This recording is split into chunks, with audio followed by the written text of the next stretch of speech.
po ang mensahe natin ma'am sa ating kababayan and at bilang paalala na rin po ma'am, gaano po bang halaga na sumunod at makinig po tayo sa mga abiso sa mga otoridad po. Kagaya na lang po ng pagpapatupad po ng evacuation and lalo na po sa mga danger zone areas. Opo.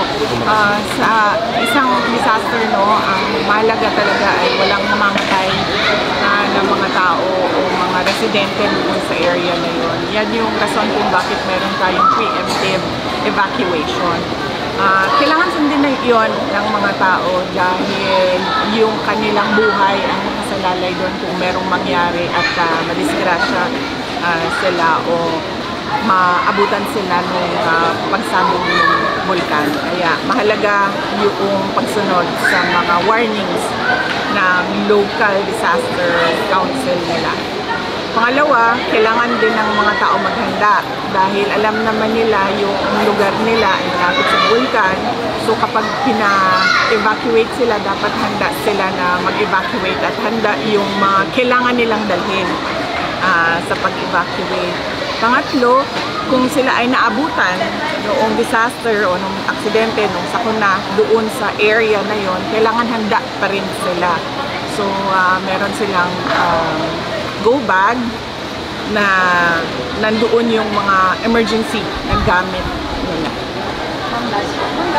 Gaano po talaga ma'am na patuloy po natin tutukan kung pagpapaiting po ng disaster management given na hindi lang po bagyo ang dapat natin paghandaan, kundi maging po ang mga pag-alboroto po ng iba't ibang bulkan, katulad na lang po ng Northern Laocan. Napakahalaga niyan na kailangan handa yung mga komunidad, yung mga cities and municipalities natin. Kaya nga meron tayong automatic appropriation sa ating disaster fund, sa mga local disaster fund natin. At hindi mo pwedeng galawin yon. Ibig sabihin, kailangan sa budgeting, automatic talaga yung disaster fund mo. Yun yung nauuna na nilalagyan ng pondo dahil yung ating bansa ay disaster prone. Hindi lang sa bagyo, kasama na ang mga pagbaha, kasama na ang landslide, kasama na ang pagsabog ng bulkan, at hindi lang natural disasters, kasali din ng man-made disasters. No? So, napakahalaga yon na merong, unang-una, merong emergency disaster fund at merong portion doon na quick relief fund, no? So yun yung binibigay kaagad sa mga tao kapag may disaster na, at merong portion doon na for investment sa disaster risk reduction and mitigation. Napakahalaga din nun kasi kailangan yung preparations ng mga komunidad at ng mga cities and municipalities. Next question. Ano yung press club? Ano yung pag-uusap mo sa mga evacuees? Ano yung tulong na binigay mo lang hindi ka malilimutan ng mga taga-Negros? Lalo na ng mga evacuees. Ngayon, hindi ko po sila natanong. Hindi ko po sila natanong, pero simula po noong nakaraang taon, pahiram ako nung list, Jobe, kasi hindi ko ma-memorize yung listahan. Ito, sorry sir ha. Ito sir, kailangan.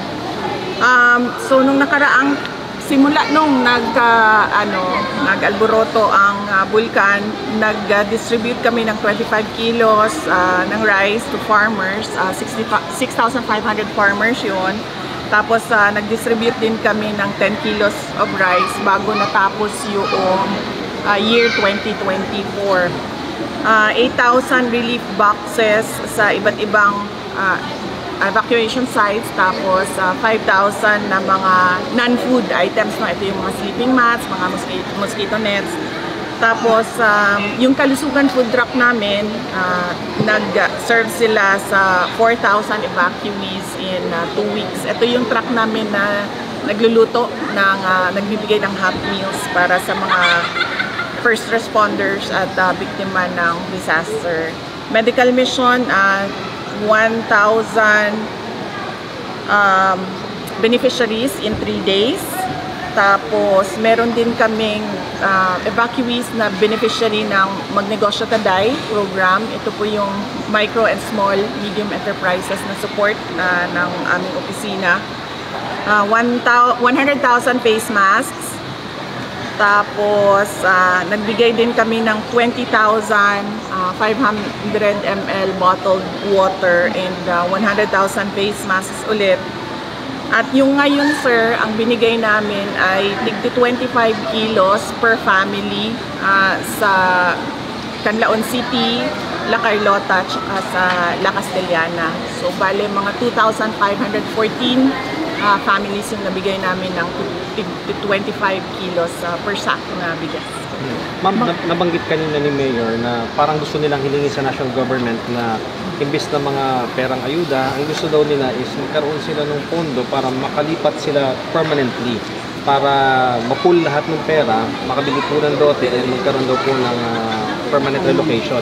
Suportado po ba niyo yun? Yes, nagkausap kami ni Mayor kanina, no. Tinatanong ko siya kung anong mga plano nila kasi mayor din ako dati, no. Sa amin doon sa Davao City, hindi namin pinapatagal sa evacuation centers ang mga evacuees dahil unang-una, ang ginagamit natin na evacuation centers ay mga paaralan. So yung mga paaralan, nadi-displace natin yung mga estudyante. Ganito din yung experience ko nung nasa DepEd ako, nung pagsabog ng Mount Mayon sa Albay. Nagkakaproblema kami kasi tumatagal yung mga evacuees, nadi-displace yung mga estudyante namin. At pangatlo, kaya nung mayor ako, ayaw ko talagang tumagal sila kasi nagkakasakit yung mga tao. Lagnat, dengue, well ngayon, ganun yung nangyayari ngayon dito, no? Chickenpox, may outbreak ng chickenpox, ng lagnat, may dengue. Minsan, sisira yun siya, nag-LBM yung mga tao dahil sa supply ng tubig hindi maayos. Nagkausap kami ni Mayor at binanggit niya yung mga long-term plans niya. Sabi ko, agree ako sa mga long-term plans mo dahil dumaan din ako sa pagka-mayor. Hindi talaga ideal na 4-6 na buwan ang mga evacuees sa isang center. At sabi ko sa kanya, tinanong ko sila kasi kanina kung ano yung, maliit lang kasi yung opisina namin, maliit din yung budget namin, pero tinanong ko kanina kung ano yung matulong ng opisina namin. Nagsabi yung mga tao ng hygiene kits, so ito yung mga toothbrush, toothpaste, shampoo, sabon, sanitary napkin. Meron kaming supply sa ganon, so sinabihan ko yung Bacolod satellite office namin, ang Panay Negros Island satellite office namin na ibigay yung hygiene kits. At nagkausap kami ni Mayor, nahihirapan din siya sa pagkain kasi libo-libo yung pinapakain nila araw-araw na nasa evacuation center. So sinabi ko kay Mayor, makakatulong kami sa bigas na mabigyan ng suporta yung community cooking nila. Pero kapag tinanong mo yung mga tao doon kanina, medyo tumagal ako doon sa isang evacuation classroom, no, nakita ninyo. Kasi ang sinasabi talaga ng mga tao, gusto na nila umuwi. Kasi naabala talaga yung hanap buhay nila at yung pang-araw-araw nila. Tsaka hindi din talaga ideal. Hindi yan ideal na tulugan ng matagal na panahon ang isang classroom. So sabi ko, antay tayo kung ano yung magiging desisyon ng Disaster Council, kung ano yung itutulak ni Mayor. In the meantime, suportahan natin yung community cooking para sa pagkain. Ilang evac, ma'am? ng pagbisita mo dito? Anong pinaka-gist at pinaka-punto ng pagbisita mo dito ngayon sa La Castellana o sa mga Canlaon evacuees? Ito po yung dati pang supposedly schedule namin na pagbisita nung una pang sumabog yung Mount Canlaon. Hindi lang siya nagawa. Ngayon, nakabalik ako galing sa abroad. Gumawa kasi kami ng plano para sa pasasalamat sa mga tao sa iba namang subject matter. So, nagka-schedule kami, naglagay kami ng schedule dito sa Negros at sinadya namin na bumisita sa mga tao para ihatid yung tulong at tingnan nga yung situation ng evacuation site nila. Kasi alam ko talaga kung gaano kahirap magpatakbo ng evacuation site. Madami na rin kaming nadaanan na disasters sa Davao City. Ilang evac centers ang bibisitahin niyo ngayon? Sa per city, ma'am, isa. Pero yung bigas, bigay sa lahat ng families. So, 2,514 families yon sa Canlaon City, sa La Carlota at sa La Castellana. So lahat sila nabigyan ng 25 kilos na rice. Pero yung pagbisita ko, tatlo. Isa sa Canlaon City, isa sa La Castellana, isa sa La Carlota. It's from the Office of the President, from government's fund, or from personal fund po ito? Hindi, ma'am. Hindi po ito sa Office of the President, ma'am. Of the Vice President? Opo. Ang sa, ma'am, yung hygiene kits namin, meron talaga kaming ganyan. Yung non-consumables namin, non-food supplies namin, meron talagang ganyan. At yung bigas na para dito ngayon, galing po sa businessman doon sa Bacolod. Pinabigay niya po para sa mga evacuees. Yung message mo sa mga politikus ng Negros na kaalyansa mo pa rin at lalaban nitong Mayor Dos. Patuloy lang tayo sa aming mga kasamahan at sa mga kandidato ngayong darating na eleksyon. Patuloy lang tayo sa matinodanon sa Tagalog. Totoo. Patuloy lang tayo sa totoong serbisyo para sa ating mga constituents. At lagi nating isa-isip na kailangan natin ng peace and development, kalinaw ug kalambuan, kapayapaan at development is Asan yun? kaunlaran. Kapayapaan at kaunlaran. Yun lang lagi dapat nilang isinasaisip sa mga plataforma nila.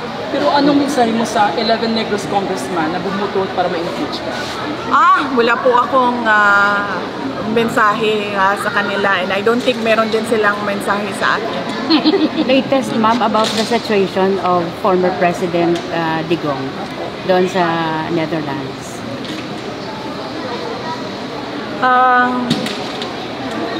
Nagkausap kami kahapon, ma'am. Tumawag siya sa akin, si President Duterte. At sinabi niya sa akin na diretsuhin ko na daw yung mga tao na bumoto straight ng PDP laban. Huwag na daw magpaligoy-ligoy pa.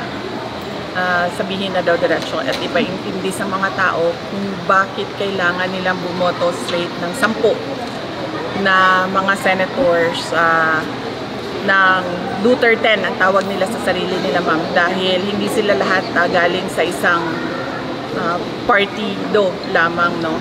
6 yung galing sa partido nila President Duterte at 4 yung guest candidates. So nagkausap kami habang nasa ferry ako mula Toledo, Cebu, papunta dito sa San Carlos City, sa Negros Occidental. Medyo matagal yung pag-uusap namin, ma'am. Yun ang sinabi niya sa akin. So, yes. Ibig sabihin, VP, sama ka sa mga campaign sorties nila? Yes, ma'am. Kagabi, nag-re-strategize ako kung anong dapat gagawin. Kasi, ang bala ko talaga sana, ma'am, ay umikot lang sa mga tao, puntahan yung mga tao para magpasalamat. Kahapon, sinabihan na niya ako na huwag ka na magpaligoy-ligoy. Diretsuhin mo yung mga tao na 10 na Duterte candidates ang iboto. At ipaintindi sa mga tao na kailangan iboto straight yung 10 kandidato. Ma'am, You're supporting, endorsing Senator Amy Marcos? Ma'am, meron po akong, nakita niyo po yung endorsement video ko kay Amy Marcos at kay Camille Villar.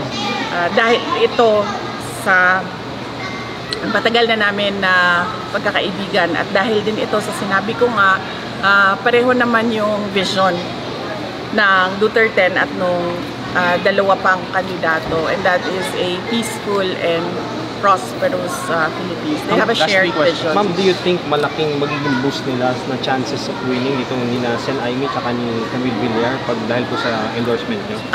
Natanong na yan sa akin, no. Hindi ko talaga alam kung anong maitulong nung endorsement video, no.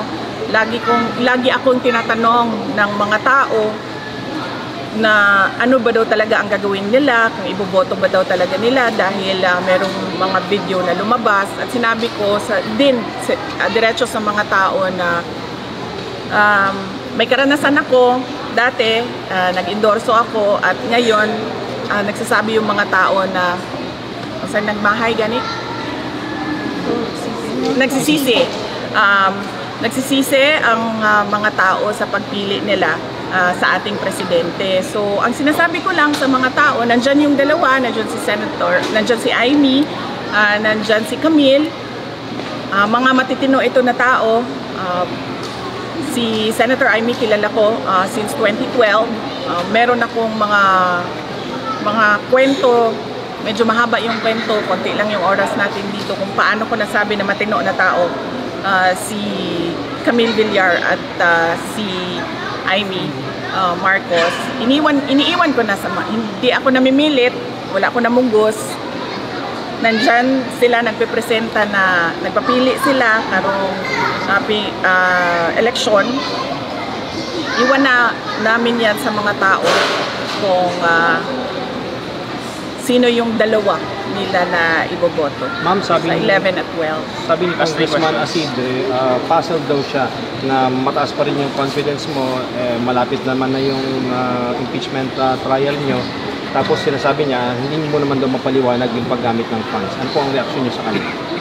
Unang-una, ito ba yung sa confidential funds at sa impeachment, hindi naman sa hindi ko siya maipaliwanag. Ang ginagawa ko ay hindi talaga ako nagpapaliwanag, lalong-lalo na sa mga members of the House of Representatives. Dahil, bigyan ko kayo ng example, no? Ang may-ari ng Tingog Party List ay si Martin Romualdez. Sinabi niya yan sa akin noon na siya ang may-ari ng Tingog Party List. At ano ang pwede nating sabihin na mag-substantiate, no, na totoo siya ang may-ari ng Tingog Party List, ay yung first nominee nila ay asawa niya. So ibig sabihin, yung second nominee nila na si Jude Asidre, na gusto niyang sumagot ako sa kanya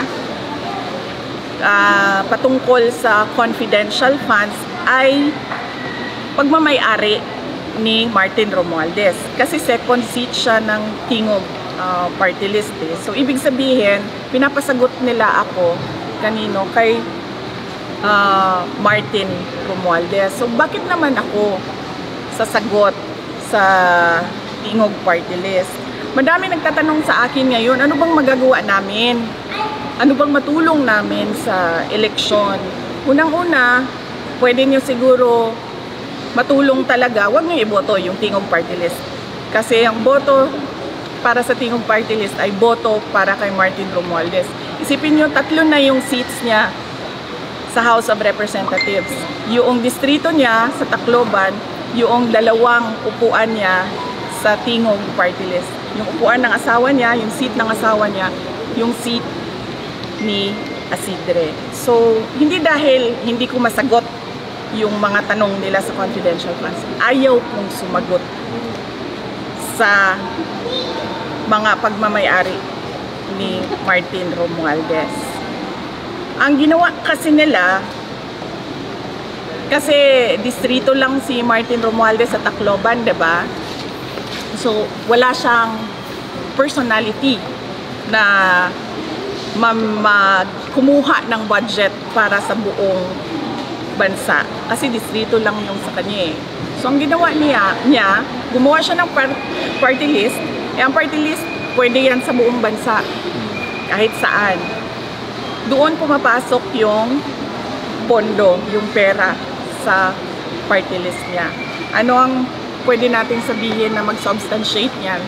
Tingnan natin yung natanggap na pera galing sa mga regional offices papunta doon sa Tingog Party List at magkano yun. So bakit ako sasagot sa tao na unang-una, todo ang paninira niya sa akin, todo ang gastos niya sa paninira sa akin. Pangalawa, ganyan siya kasakim sa pera at sa power. 3 yung upuan niya, 3 yung seats niya sa House of Representatives. Ma'am, in-announce ni DA Secretary na dito sa Visayas, sisimulan daw yung pagbebenta ng 20 pesos per kilo na bigas. Sa Visayas daw po unahin yan. Ano pong reaction ninyo? Yan, di ba yan na yung sinasabi nila noon pa na hindi nila magawa hanggang ngayon dahil hindi nila alam kung paano gawin. At dahil sa totoo lang, nung sinabi yung 20 pesos per kilo na bigas ay nagsinungaling yung nagsabi. Alam niyang hindi kayanin, pero pinaasa niya ang mga tao na ibibigay yon. One last question.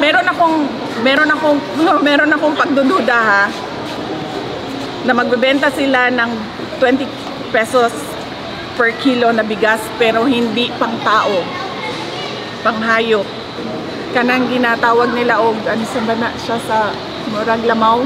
Damog. Maitim. Oo, ganyan. Ganun ba yung bigas ng NFA, sir? Ganyan yung, pag sinabi natin 20 pesos per kilo na bigas, yung pwede kainin ng tao. Pinapakain sa baboy. Damog. Oh, yan yun, diba? Yan yung 20 pesos per kilo na binibenta, yung pinapakain sa baboy. Hindi mga baboy hindi mga hayop ang mga Pilipino.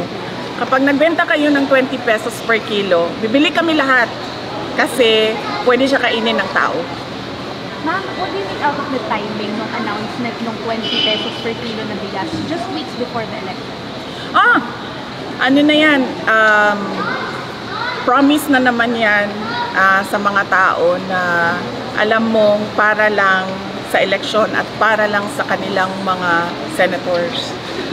Para manalo yung kanilang alyansa kuno na iniwanan naman din sila nung dalawa nilang kandidato dahil kakaalam ko walang direksyon yung kanilang alyansa. Ma'am, tingin niyo related din po sa survey because malaki yung binagsak ng survey. And analysts are saying na they need parang a carrot to lure in again the confidence of the citizens. Well, hindi ko alam kung anong motibo nila. Baka, yes, inaano na naman nila yung mga tao, binubudol na naman nila yung mga tao sa 20 pesos per kilo na bigas. At magdududa ka dahil bakit Visayas lang? Hindi ba nagugutom yung mga tiga Mindanao? Hindi ba nagugutom yung mga tiga Luzon? Bakit 20 pesos per kilo lang dito sa Visayas? At bakit merong meeting sa Cebu Capitol ang lahat ng mga governors o karamihan ng mga governors sa Visayas? So baka may problema sila sa boto dito sa Visayas. Baka ma'am, i-ano na lang natin, i-reduce na lang natin doon sa mga sinasabi nila, 20 pesos per kilo na rice dito sa Visayas para namang hindi kami nagugutom doon sa Mindanao at hindi namin kailangan ng 20 pesos per kilo na rice kasi wala na silang magawa sa Mindanao, ma'am. Kahit anong gawin nila, hindi na talaga boboto ang kami sa mga tao na kung ano-ano lang yung pinapaasa sa mga kababayan natin. So, yes. Ma'am, Last clarification lang po. Dun sa statement ni Attorney Kaufman, sabi niya mali daw po yung sinasabi na the Duterte camp wanted to limit yung mga victims sa may passport at saka sa may national ID. Clarify lang po natin. Kasi ang sinasabi po niya, sinisisi niya si Attorney Justina Conti and the other Filipino ICC lawyer for parang misleading allegedly the public. Ano po ba talaga yung intention ng Duterte family towards it? Hindi ma'am, yung moves ng abogado ay moves ng abogado para sa kliyente niya. So malamang pinag-usapan nila yon ng kanyang client na si dating Pangulong Rodrigo Duterte. So hindi ako maka-explain sa mga ginagawa nila dahil meron silang lawyer-client confidentiality. Pero ang naintindihan ko lang as a lawyer ay ayaw ng defense, ayaw ni Attorney Kaufman na merong mga peking witnesses at merong mga peking complainants na ipasok ang mga gustong pabagsakin yung pamilya namin. Ma'am, nabanggit ni Jose Claire Castro na kaya daw nag-drop yung ratings ni PBBM dahil daw biktima siya ng fake news. Ano pong take niyo doon? Lahat naman tayo biktima ng fake news, 'di ba? Kayo lahat biktima din kayo na alam nyo kasi may experience na kasi ako sa Castro na apelido, yun si Franz Castro. Wala talagang maayos na lumabas doon sa bibig ng babae na yon. Siguro itong pinsan niya na si Claire Castro, kaya ganyan din siguro. Baka galing lang sila sa isang puno. Any parting words? Ma'am, sa Dahig, kailan ka babalik, ma'am? Nag-promise ako sa mga magulang ko, sa nanay at sa tatay ko na sa birthday ko, silang dalawa yung kasama ko. So babalik ako sa Hague sa birthday ko, kasama yung nanay ko. Kasi nung pagbisita niya noong nakaraan, hindi siya nakapasok dahil wala siyang permission. So nung nagkausap kami ni Pangulong Duterte kahapon, inaantay niya daw na magbisita yung nanay ko. At sinabihan ko din yung nanay ko, sabi ko na sa birthday ko na lang tayong magkita tatlo. Any parting words, ma'am? Kakastro ka na. Yes, oo. Kailangan na siguro mas magandang at mas maayos na plano para sa mga evacuees dahil mahirap talaga ang tumagal sa evacuation center at hindi na ako magpaligoy-ligoy pa, diretso ninyong iboto ang 10 kandidato ng Duterte, si Bato de la Rosa, si Bongo, si JV Hinlo, si Raul Lambino, si Jimmy Bondoc, si Philip Salvador, si Apollo Kibuloy, Vic Rodriguez, Rodante Marcoleta at Richard Mata. Thank you. Thank you po. Thank you. Everything.